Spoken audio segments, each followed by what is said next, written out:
Like, there's a lone wolf part of me that maybe you can relate to, but I like being by myself. There are moments in a man's life when the armor finally comes off. When the carefully constructed walls, built over decades of silence, pride, and unspoken pain, begin to crack under the weight of time. For James Hetfield, the man who helped build one of the most powerful bands in the history of rock and roll, that moment appears to have arrived at 61. And the subject he's chosen to finally address is one that has shadowed him for more than 4 decades. His complicated, layered, and deeply human relationship with Dave Mustaine and the band that Mustaine built from the ashes of rejection, Megadeth. To truly understand why this matters, you have to go back to the beginning. Not the beginning of Metallica's fame, not the Black Album era, not even Master of Puppets. You have to go back to the garages and rehearsal spaces of early 1980s California, where a young James Hetfield and Lars Ulrich were assembling something raw, something furious, something that didn't yet have a name or a direction but burned with a kind of hunger that only youth can produce. Into that space walked Dave Mustaine, a guitarist of extraordinary and almost frightening natural ability, a young man whose fingers seemed to channel electricity, and whose personality carried the kind of volatility that can either ignite a band or destroy it entirely. For a period, it did both. Mustaine's contributions to what would become early Metallica were undeniable. His riff writing, his technical instincts, the sheer aggression he brought to the rehearsal room, these things shaped the earliest DNA of the band. Songs that would later appear on Kill 'Em all carried his fingerprints. The thrash metal sound that Metallica would go on to perfect and bring to millions of people around the world was, in part, forged in those early sessions where Hetfield and Mustaine pushed each other to go harder, faster, and heavier than anything else being made at the time. But the personal chemistry that made the music explosive also made daily life within the band increasingly unsustainable. Mustaine's drinking was severe. His temper was unpredictable. His clashes with other members of the band and crew were becoming more frequent and more damaging. For Hetfield, a man who even then operated with a quiet, controlled intensity beneath his aggressive exterior, Mustaine's chaos was something he could admire in the music but could no longer afford to protect in real life. The decision to remove Mustaine from the band in early 1983, just days before they were set to record their debut album, was not made lightly. But it was made. Mustaine was sent back to Los Angeles on a Greyhound bus. No proper conversation. No extended goodbye.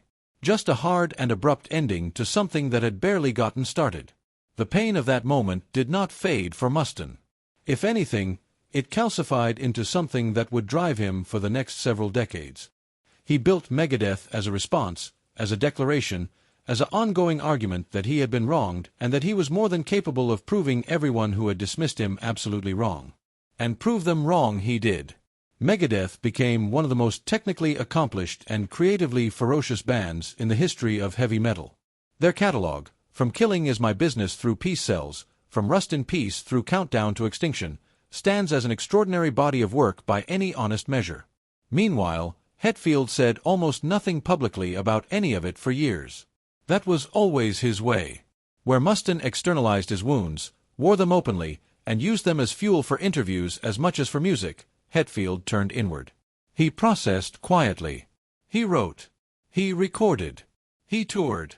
He built Metallica into something so large and so undeniable that no rivalry, however loud, could truly overshadow it. But that silence should never have been mistaken for indifference. Hetfield was listening. He was watching.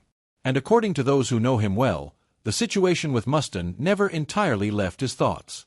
The first genuine crack in that wall of silence came in 2004 with the release of Some Kind of Monster, the documentary that followed Metallica through the tortured making of Saint Anger.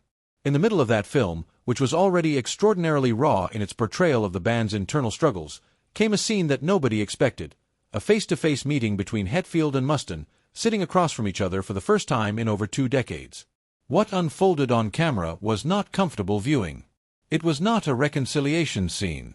It was 2 men sitting with an enormous amount of unresolved pain and attempting, imperfectly, to begin naming it out loud. Mustaine was visibly emotional. He told Hetfield directly that he had never felt properly acknowledged, that the firing had felt like being erased from something he had helped create. Hetfield listened. He did not deflect or minimize. He acknowledged the chaos of those early years, admitted that the decision had been brutal in its execution, and expressed something that, while not quite a formal apology, carried the unmistakable weight of genuine remorse. It was one of the most honest moments ever captured in a music documentary. Critics recognized it immediately. Fans were stunned. And for a brief, fragile moment, it seemed like something might actually shift between these two men. But as Hetfield has since acknowledged, a single conversation cannot undo 40 years of accumulated silence. The documentary scene was a beginning, not a resolution. In the years that followed, both men retreated somewhat back into their familiar patterns. Mustaine continued to speak publicly about his feelings regarding his Metallica contributions, about the credits and publishing rights he believed had never been properly addressed. Hetfield continued to respond with restraint, offering measured words of respect but rarely going deeper. The wall had developed a crack, but it had not come down. What makes Hetfield's recent openness so significant is precisely the stage of life at which it's arriving. At 61, he has survived addiction, the near dissolution of his band, profound personal reinvention, and the kind of relentless public scrutiny that would break most people. He has been through therapy, through rehabilitation, through the humbling process of learning to look honestly at himself and the choices he has made. And somewhere in that process, it appears that the story of Dave Mustaine has become something he can no longer leave unexamined. In recent conversations, Hetfield has spoken about Mustaine with a quality of reflection that feels different from anything he has offered before. There is less guardedness in it. Less of the careful, diplomatic phrasing that has characterized so many of his past responses to questions about Megadeth. Instead, there is something closer to genuine acknowledgement of Mustaine's talent, of the significance of what they created together, and of the fact that the manner in which Mustaine was removed from the band was, in Hetfield's own words, not handled with the care or the humanity it deserved. That is not a small thing for Hetfield to say. This is a man whose default setting has always been control, who has built his entire public identity around channeling emotion into music rather than spilling it into interviews. The fact that he is now willing to sit with the discomfort of that history and speak about it with something approaching openness suggests that the process of personal growth he has committed to in his later years is reaching into corners he once kept sealed. The question of publishing rights remains unresolved and is likely to remain so. In 2023, a potential collaboration between Hetfield and Mustaine, one that had reportedly progressed to real, substantive conversations about revisiting early material they had written together, collapsed when Mustaine raised the subject of songwriting credits.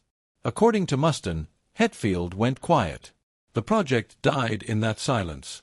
It was another missed opportunity, another near miss, another reminder of how much weight the past still carries for both of them. But even the fact that the conversation had gotten as far as it did represented something. Hetfield had been willing to consider it. He had not shut it down at the first mention of Mustaine's name. Progress, even when it stops short of resolution, is still progress. For the fans who have followed both bands across 4 decades, Hetfield's evolving willingness to speak about this chapter of his life is both meaningful and somewhat poignant. There is a generation of metal fans for whom the Metallica-Megadeth rivalry was not merely a music industry story but a genuinely formative cultural experience. The passionate, sometimes furious debates about which band was superior, which guitarist more talented, which trajectory more artistically honest, these were not trivial arguments to the people having them. They were arguments about identity, about what music should be, about what it means to stay true to something as commercial pressures accumulate and temptations to compromise arrive. What history has shown, and what both Hetfield and Mustaine seem to understand more clearly now than they did in their younger years, is that both bands were extraordinary. The rivalry itself, as painful and as damaging as it was personally, produced some of the most significant music in the history of heavy metal.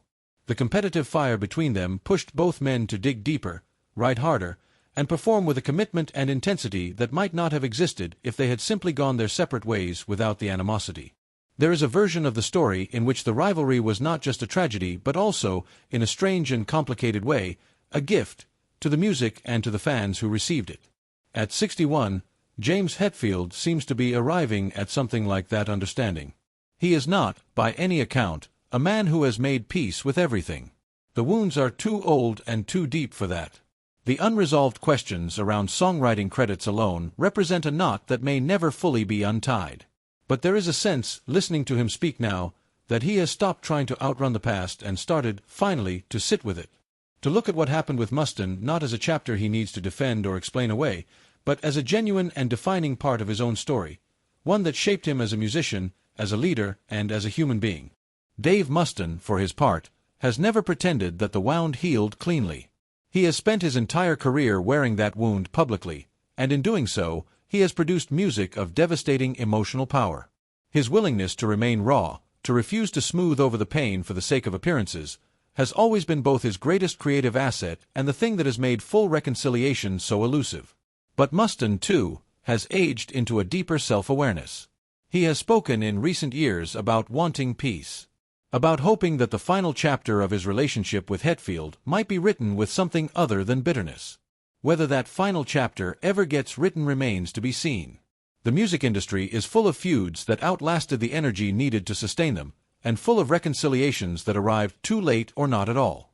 But what is clear, watching Hetfield at 61 begin to open this particular door, is that he has not given up on the possibility of something better. He is a man who has learned, through significant suffering, that carrying the past in silence is not the same as processing it. And in speaking about Mustaine now with the kind of honesty and vulnerability that has not always come easily to him, he is doing something quietly courageous. Heavy metal has never been especially known for its introspection. It is a genre built on power, on volume, on the performance of strength and defiance. But the truest artists in any genre eventually find their way to honesty, and honesty requires a willingness to look at the things that hurt. James Hetfield, at 61, is looking. And whatever comes next between him and Dave Mustaine, collaboration or continued distance, full reconciliation or simply a more honest acknowledgement of what they meant to each other, the fact that he is finally, genuinely looking is itself a kind of resolution. Not perfect, not complete, but real. And in the world of heavy metal, real has always been the highest standard of all.